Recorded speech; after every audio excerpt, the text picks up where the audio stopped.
Hi, everybody. I'm David Asman. Welcome to Forbes on Fox. Some top Democrats bashing our economy ahead of the election, but employment is way up, and so is the Dow, hitting new highs every other day.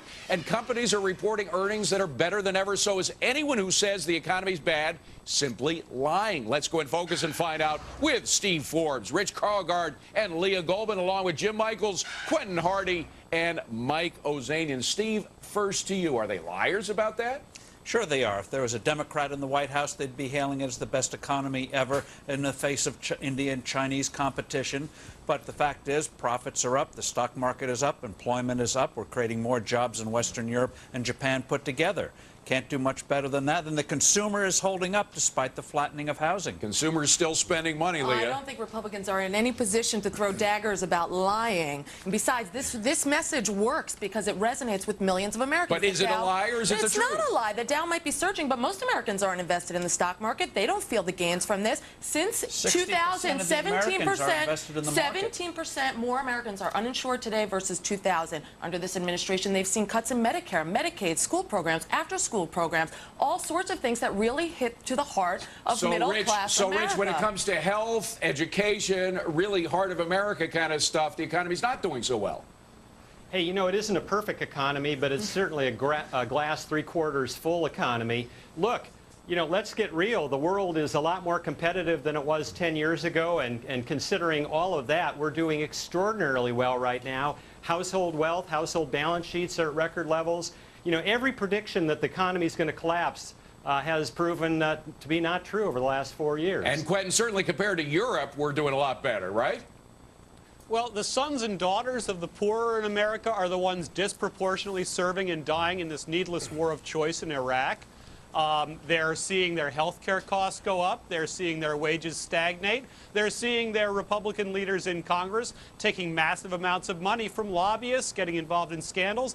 They feel alienated from the process. I can't blame them. All right, Jim, we should mention there are a lot of wealthy and middle-class people serving in Iraq as well. But, Jim, what do you think? Of course there are. But, look, the economy does not move in lockstep.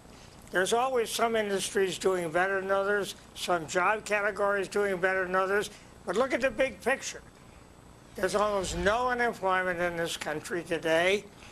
Everybody who's got a job, their job is a lot more secure than it was a few years ago.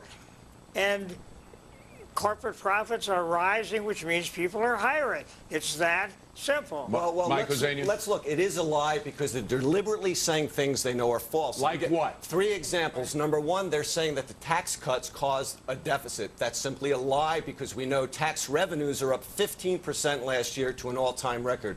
Number two is they're saying we need a higher minimum wage, that Bush has failed us on that, when any economist worth his weight in salt will tell you that higher minimum wage would cause more unemployment.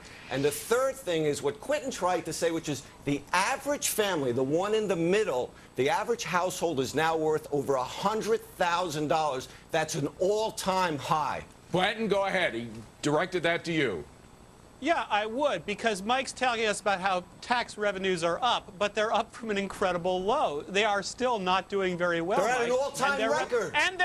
Mike, let me finish. The representatives they've elected are spendthrifts. They are awful. They are not acting responsibly Democrats at all. too. Democrats too. Hold on. Let's take that one point that Steve loves to talk about, which is tax rates. Are tax rates up or down?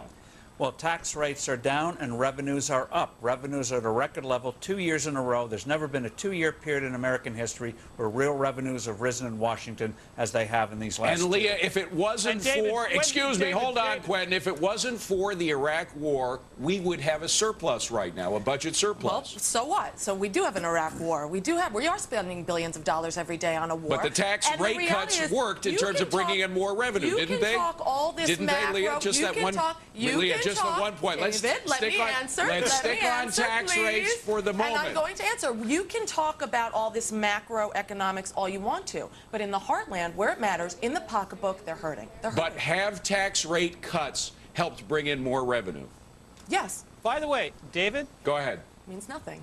Has anybody mentioned that Friday's economic growth number came in lower than expected? What about that, Jim? This might actually affect the way people feel. Any investor who counts on that number is going to lose his shirt because they're constantly being revised and usually upward.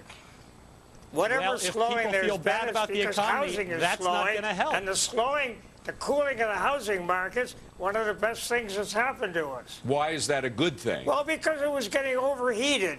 It would have reached, it was getting, houses were getting priced out of people's And means. David, when you parse those that number, even though it's going to be revised upward, consumer spending has held up. It is going up. The biggest decline was in government spending. The government couldn't spend the money fast enough. Quentin, what about jobs? What about the fact that we are at historic lows of unemployment?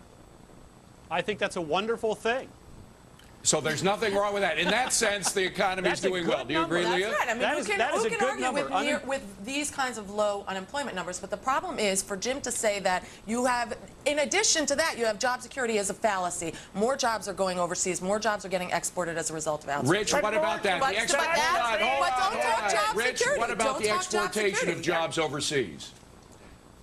There couldn't be a healthier sign that the U.S. economy is booming and exporting to the world and growing as fast nearly as the global economy, which is growing 5%, than the fact that we're expanding our supply chains throughout the world. Look, you know, it's very interesting throughout this segment that Leah and Quentin want to argue Iraq, they want to argue scandal, which is perfectly fine. That will hurt Republicans. But they refuse to say anything about the economy. I was They asked say they don't about have it. any facts. Fairness, I didn't bring it Wait up. a minute. Leah, in fairness, was asked about Iraq. We're going to be talking more about Iraq in just a minute, but we I got just to mentioned move the on, GDP. guys. Come Remember, on. you can catch